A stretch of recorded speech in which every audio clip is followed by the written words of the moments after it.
J'ai appelé Dali, pas toute la compagnie créole. Bienvenue dans cette vidéo, j'espère que vous allez bien. Déjà juste, est-ce qu'on peut faire une minute de silence pour cette montagne qui est de toute beauté, qui s'appelle le Mont Aiguille pour ceux qui ne connaissent pas. Aujourd'hui, je voulais vous faire une vidéo un petit peu massage canin, vous montrer un petit peu comment se passe un protocole de massage. Je suis pas en mesure de tout montrer non plus, parce que comme c'est assez visuel, il y a une sorte de secret entre guillemets professionnel à garder, mais je vous montrerai un petit peu ce qu'on peut faire aussi pour tout ce qui est medical training, entraîner son chien à être habitué aux différents soins médicaux pour qu'il le vive de façon la plus sereine possible, et vous partager aussi 2-3 conseils de façon assez spontanée sur notamment tout ce qui est gestion émotionnelle, parce qu'aujourd'hui on va pratiquer avec la petite Dali qui est un cocker de 1 an, qui est une pile électrique qui est soit à 0 soit à 100. Je lui laisse une longe parce qu'elle a tendance à parfois se laisser un petit peu emporter par ses instincts et par son odorat. Et elle n'est même pas attachée, mais ça laisse la possibilité de la récupérer si jamais rappel d'urgence ou autre, parce qu'il y a la route en bas du jardin. T'es bien là? Bah oui, c'est ce que je me disais. Ça va être un exercice d'autant plus difficile qu'il y a les autres chiens, c'est aussi des distractions. Donc c'est un challenge justement pour elle d'arriver à être focus et surtout se détendre, être un petit peu dans le laisser aller. Ce qui n'est pas toujours simple avec cette petite crotte. Oui, c'est toi. C'est bien, t'es pleine de terre. Donc l'idée c'est de vous montrer ce que je peux faire à la fois en massage canin et aussi en apprentissage du calme, en pratique de redescendre justement, parce que c'est un assez gros challenge chez elle. Elle a tendance à monter en excitation et en pression pour tout. J'espère que vous n'entendez pas trop son souffle et que ça résonne pas trop dans le micro. Et du coup chaque occasion est une opportunité pour elle et pour nous de pratiquer justement cette redescente, ce retour au calme. Et l'idée c'est vraiment d'inverser en fait l'association. On fait quelque chose, on va sortir, on met la laisse, on voit des chiens, on voit des gens, des vélos, n'importe quoi, d'autres animaux, à surexcitation. L'idée c'est d'arriver à inverser cette association et se dire ok, si par exemple je veux obtenir quelque chose comme sortir, jouer, manger ou quoi que ce soit, et ben il faut que ce soit dans le calme, même si c'est que quelques secondes au départ, mais petit à petit ils vont comprendre en fait que c'est que quand ils arrivent à se poser qu'ils vont obtenir ce qu'ils veulent, à savoir de l'attention, encore une fois, de la nourriture ou juste du jeu, et pas quand ils sont en surexcitation. Donc c'est tout ce qu'on a pratiqué un peu cette semaine. C'est pas toujours simple, mais honnêtement ça va mieux, et on va aussi prendre le temps de faire un petit moment câlin, cocooning pour elle qui soit agréable, pour continuer aussi à l'habituer aux soins des pattes, des oreilles, des yeux, parce que forcément c'est hyper important que les chiens restent hyper habitués à ça pour qu'ils le vivent de façon hyper sereine. Et j'en discutais avec la vétérinaire de Jeep l'autre jour, qui avait en apparence une conjonctivite, mais elle voulait vérifier qu'il n'y ait rien dans l'œil, un épillet ou quoi que ce soit. Et donc avec une pince, elle a soulevé la 3e paupière, parce que oui, les chiens ont 3 paupières. Il n'a pas bougé, il n'a pas bronché, et après on a discuté de tout ça justement et de l'importance d'habituer les chiens encore et toujours, peu importe leur âge, à être manipulés, parce que c'est 1000 fois pire dans la douleur, dans le stress de devoir les manipuler. Ça augmente la difficulté et le danger aussi pour les personnes qui manipulent. J'ai déplacé mon petit setup parce que le soleil nous rattrapait et on risquait d'avoir assez chaud. Dali, viens. Évitez de marcher sur mon ordinateur. Super. Oui.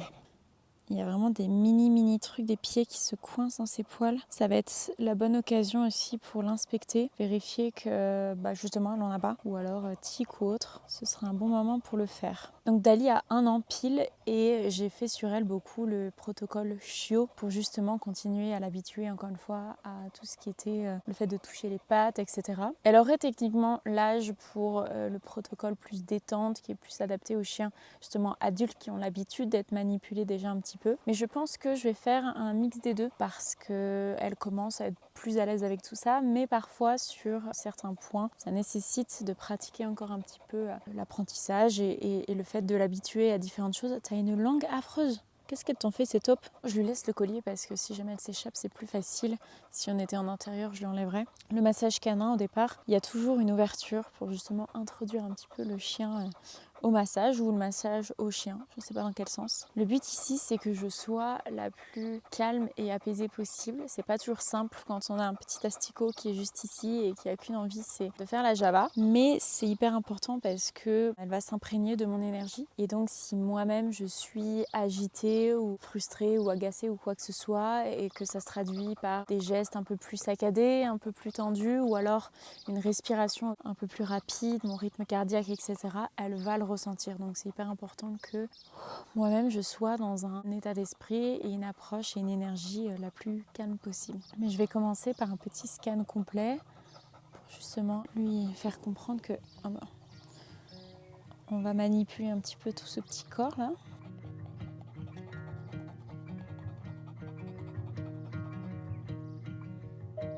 Je vais pas trop m'attarder sur sa tête parce que comme elle est encore un petit peu agitée, c'est pas évident. J'ai pas envie de l'irriter à faire ça.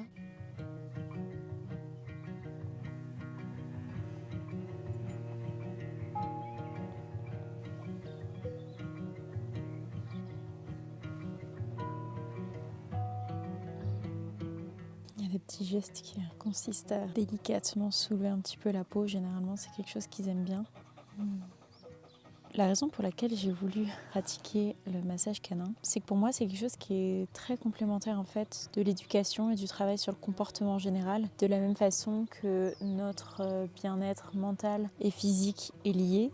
C'est pareil pour les chiens. Un chien qui vit un traumatisme ou qui accumule des tensions dans le corps, c'est important aussi de le soulager de cette façon-là. Parce que si on travaille entre guillemets que le psychologique, il y a une sorte de mémoire corporelle aussi qui s'applique et qui fait que c'est pas toujours simple en fait pour le chien d'être en full détente si lui-même son corps n'est pas forcément apaisé. Une voiture qui arrive, souvent elle réagit, mais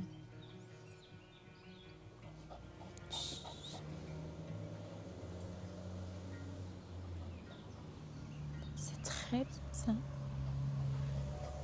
Trop fort!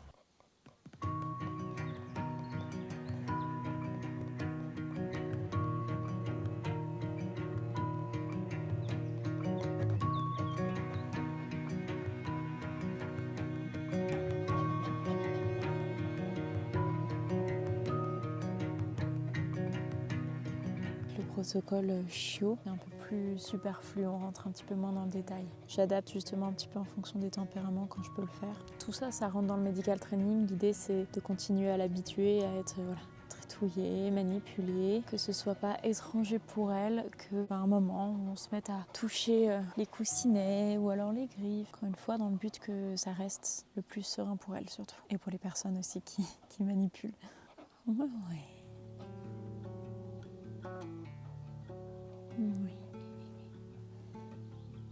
Et si à un moment, par exemple, super ça, comme juste là, elle a cherché un petit peu à se débattre, à enlever sa patte, ce que je fais, c'est que je maintiens. Mais par contre, dès qu'elle reste immobile ou tranquille, genre une demi-seconde, hop, j'arrête tout de suite et je lâche. Sous-entendu, quand tu te calmes, ça s'arrête. Enfin, quand tu t'apaises, ça s'arrête. C'est l'idée aussi.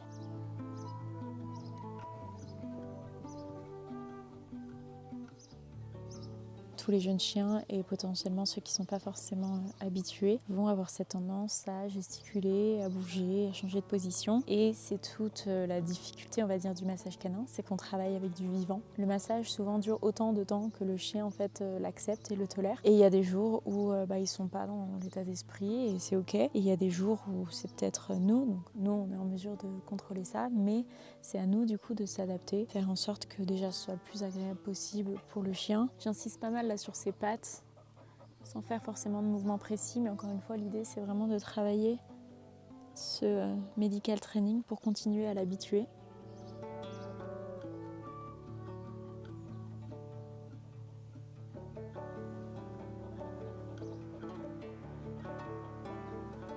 Elle a une toute petite tête et ses oreilles, elles pèsent 2 kilos chacune.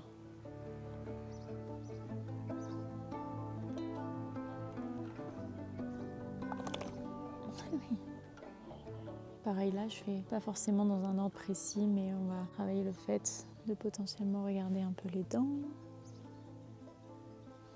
les yeux. Oui, super. Super. Et on va terminer avec le petit ventre. Elle adore le ventre. La dernière fois que je l'ai fait, elle s'est endormie. Là, avec plus de distractions autour, je sais pas comment elle va réagir, mais on va voir.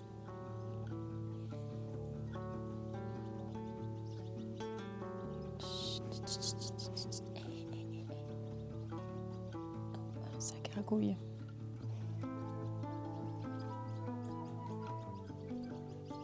Qu'est-ce qu'on fait avec toi? Du coup, je vais continuer à l'inspecter. Les tics, les potentiels épiais.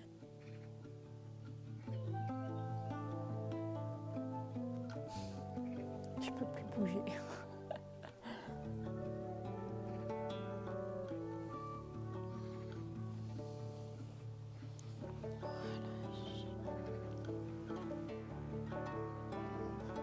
On termine le massage comme on l'a commencé.